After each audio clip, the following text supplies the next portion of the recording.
Je vous remercie pour votre présence ce soir. Nous sommes vendredi soir. Vous auriez pu avoir toutes et tous d'autres occupations, notamment familiales, plutôt que de venir à notre rencontre. Donc je vous remercie pour votre mobilisation.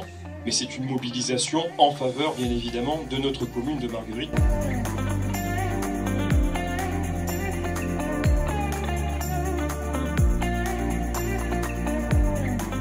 Merci bien évidemment à Richard Tiberino, ici présent, adjoint au maire de Nîmes, délégué à la sécurité, conseiller départemental du Gard. Je remercie Bernard Serafino, j'allais dire son acolyte ou son binôme, Bernard qui est directeur général adjoint à la sécurité de Nîmes Métropole. Lorsque j'ai sollicité Richard pour venir animer avec Bernard cette soirée, il a mis à peu près 5 secondes à me dire « Stéphane, il n'y a pas de problème, c'est avec plaisir ». La sécurité, et je dirais donc plutôt à Margueritte l'insécurité et peut-être, sans grossir le trait, l'incivilité, sur cette thématique-là, vous le voyez, j'ai pas eu à préparer de discours, j'ai pas eu à me gratter beaucoup la tête pour vous dire quelques mots sur les problématiques rencontrées dans notre village. Pourquoi ? Parce que ces problématiques, elles sont récurrentes. Si elles ne sont pas quotidiennes, elles sont hebdomadaires. Il y a un véritable travail à faire au niveau de la sécurité sur Margueritte. Alors, ça n'est pas lié qu'à Margueritte. Nous sommes dans une société qui se durcit, une société qui est de plus en plus violente, une société qui se radicalise, une société qui perd ses valeurs. Enfin, nous sommes candidats à Margueritte, donc ce qui nous intéresse, c'est de ne pas avoir un discours de fatalité ou de fatalisme par rapport à ça, par rapport à l'insécurité, à l'incivilité, et d'essayer de trouver les outils et les solutions nécessaires à votre quiétude et à votre bien-être au quotidien. Et j'en terminerai par là, on l'a déjà évoqué, mais tant que le problème ne sera pas réglé, moi je suis de nature têtue, eh bien je remettrai le problème sur la table tant que, encore une fois, on n'aura pas pris le taureau par les cornes. C'est notre piscine municipale. Piscine municipale qui n'est ouverte, vous le savez, que du 1er juin à la fin de l'été. Donc on n'en profite pas beaucoup, déjà, premièrement. On en profite pendant nos congés, on en profite le week-end, pour les gens qui travaillent ou pour les gens qui ont travaillé, c'est le moyen de se détendre en famille. On peut y aller le mercredi avec les enfants ou que sais-je.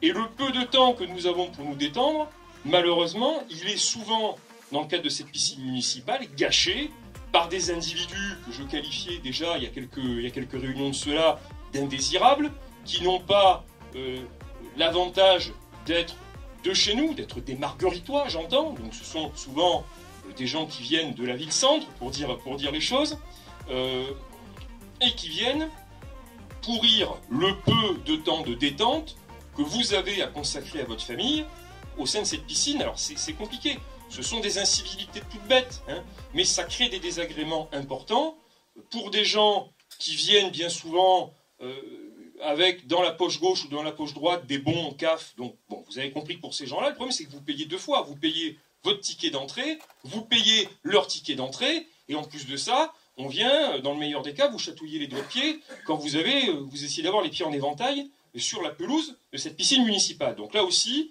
il va falloir prendre le taureau par les cornes, ne pas faire d'angélisme. Je crois que l'angélisme est à bannir, et on l'a compris, et de tous bords politiques, même si pendant longtemps, on n'a pas tous été d'accord. On sait qu'aujourd'hui, en matière d'insécurité, il faut voir les choses en face, faire preuve de sévérité, de fermeté, et ne pas vouloir espérer qu'en tapotant dans le dos des gens, eh bien, les comportements vont s'améliorer. Je pense, je suis même certain de ce que je vous dis, parce que ça, nous vous le proposerons, sur une plage estivale, il serait quand même bien qu'on ait une police municipale qui puisse naviguer dans les rues de Margueritte, y compris après 18h le soir. Je vais laisser la parole à nos intervenants, qui vont nous présenter et nous faire part de leur expérience d'élus ou de techniciens au sein des instances nîmoises.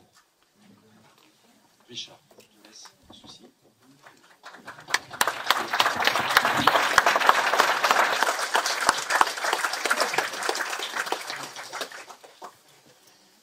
Bien, bonsoir à tout le monde.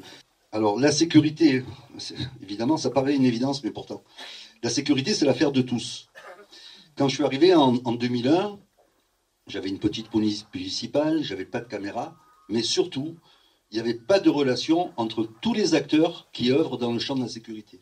Concernant la vidéoprotection, donc 435 caméras, comme je vous le disais, dont 20% dans les quartiers difficiles, on a 25 opérateurs qui travaillent en 3-8, donc police municipale et vidéoprotection, c'est 24 heures sur 24, 7 jours sur 7. Les fameux logiciels dont je vous parlais. Alors, je ne veux pas rentrer dans le détail, mais le premier qu'on a créé, c'est qu'on s'est rendu compte au début, quand on avait une centaine de caméras, qu'au commissariat, quand vous déposiez plainte, le flic qui prenait la plainte ne cherchait même pas à savoir s'il y avait une caméra dans le coin. Conclusion, nous, on avait vachement investi, ça ne servait à rien du tout, il n'y avait pas d'arrestation. Donc, on s'est fait fabriquer par des ingénieurs du CRU un logiciel qui fait que lorsque vous allez au commissariat ou à la gendarmerie, c'est une vidéo d'agglo, quand le flic ou le gendarme tape votre plainte, que vous dites ma voiture a été volée 12 rue de la République, il a une petite alarme qui s'allume sur l'écran pour signaler que c'est dans un endroit susceptible d'avoir été vidéo surveillé. Donc il fait une réquisition d'images à nos opérateurs qui font les recherches, et c'est comme ça que, c'est écrit un peu plus bas, l'an dernier, il y a eu 621 interpellations grâce aux caméras. Donc je suis pour la police intercommunale, enfin il développera, mais comment on dit, supplétive. C'est-à-dire que chaque commune a sa police municipale, chaque maire conserve son pouvoir de police, et l'agglo met à la disposition de Marguerite, de Nîmes pour les férias, les 20 ou 30 policiers intercommunaux qui créeront quand le président actuel de l'agglo voudra bien le créer, parce que c'était une promesse de 2014 qu'il n'a pas tenue. Il n'y a toujours pas de police intercommunale. Voilà. Ça, je l'ai placé. En tout cas, je vous remercie. Je vous laisse avec Bernard. Alors la police intercommunale, c'est quelque chose sur lequel nous travaillons depuis 2014. Je pense que globalement, on arrivera à la mettre en place sur la prochaine mandature. Ça sera quand même une plus-value pour la sécurité de la ville de Marguerite. Il faut que ce soit une force supplétive qui viendrait en renfort des effectifs de police municipale de chaque commune. Ça permettrait, sur des points particuliers, de pouvoir travailler sur le fond, sur des dossiers particuliers, sur des thématiques particulières que le maire souhaiterait donc à ce moment-là leur attribuer. Je vous remercie donc pour votre attention, et si vous avez des questions, bien évidemment, je suis prêt à y répondre.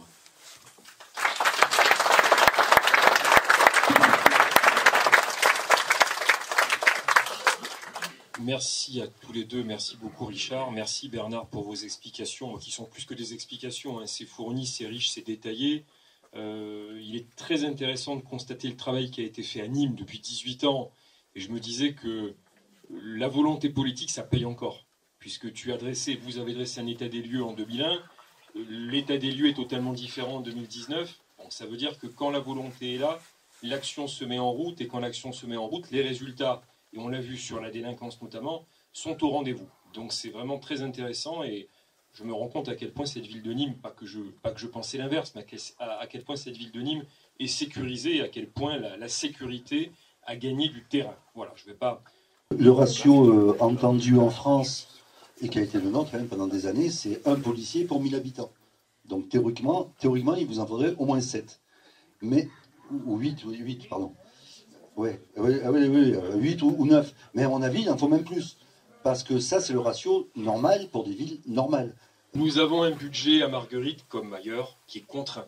Avec le budget est contraint, nous avons une charge de personnel, la part du personnel dans le budget communal, dernièrement, j'ai le dernier chiffre en tête, est à 57%. Donc on a déjà une charge de personnel qui dépasse les 50%. Donc nous sommes déjà en termes de charge de personnel au-delà du ratio entendu par les économistes et les gestionnaires de collectivités territoriales.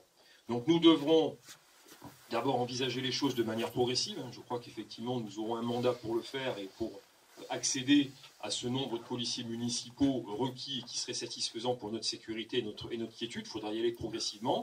Il faudra essayer de travailler à budget constant. Il faudra faire des choix, effectivement. Mais on ne pourra pas, sur notre commune, embaucher de manière importante ou à l'infini, parce qu'on ne va pas se présenter, on ne va pas être élu. Ça n'est pas ma philosophie pour augmenter les impôts. Nous n'allons pas endetter la commune. Donc il y aura effectivement des choix budgétaires à faire. Après, dans la vie, le beau, l'agréable, le confortable, ça a toujours un prix.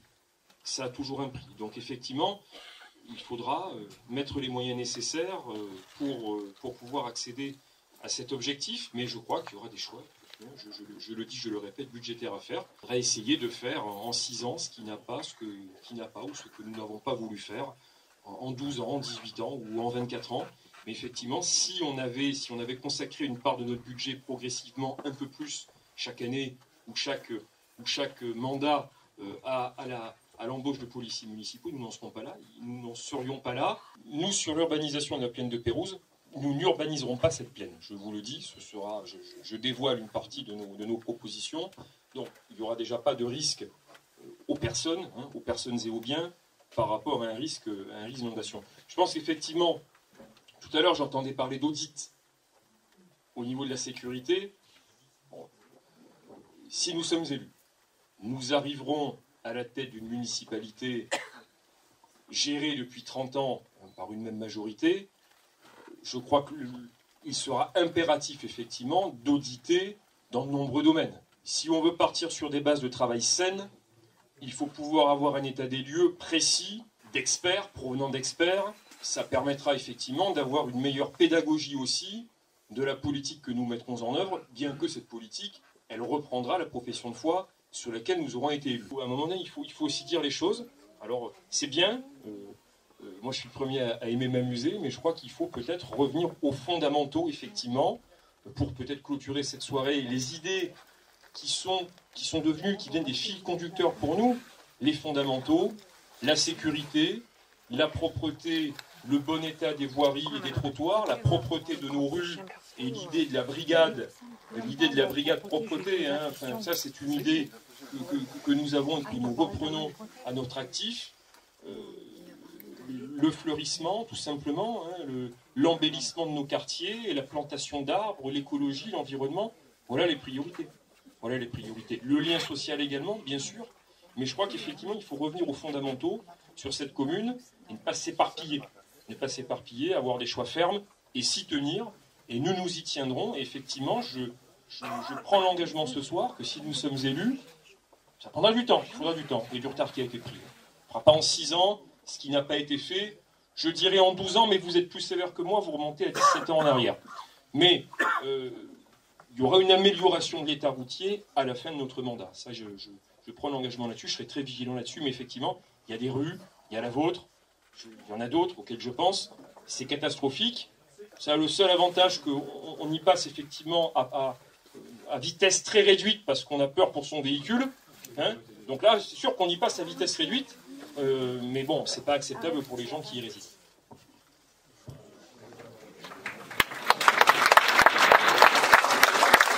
Merci beaucoup. Bonne soirée.